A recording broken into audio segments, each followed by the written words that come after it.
সরকারি চাকরিতে কোটা সংস্কারের দাবিতে আন্দোলনরত শিক্ষার্থীদের একটি দল ঢাকা বিশ্ববিদ্যালয়ের শহীদুল্লাহ হলের গেট থেকে বেরিয়ে টিএসসি পর্যন্ত আসে।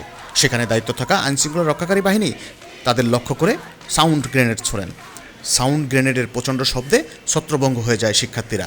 এরপর তারা ভিসি চত্বর ও মল চত্বর সহ ক্যাম্পাসের বিভিন্ন জায়গায় অবস্থান নেয়।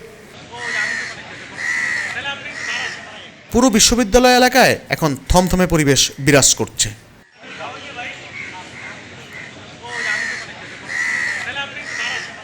অন্যদিকে ঢাকা বিশ্ববিদ্যালয়ের সর্বোচ্চ নীতি নির্ধারণী ফোরাম সিন্ডিকেটের জরুরি সভায় বিশ্ববিদ্যালয় অনির্দিষ্টকালের জন্য বন্ধ ঘোষণা করা হয়।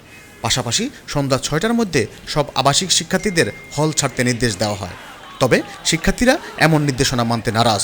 দুপুর 12:30টার দিকে ঢাকা বিশ্ববিদ্যালয়ের ভিসির বাসভবনের সামনে শিক্ষার্থীরা সমবেত হয়ে হল না ছাড়ার ঘোষণা দেয়।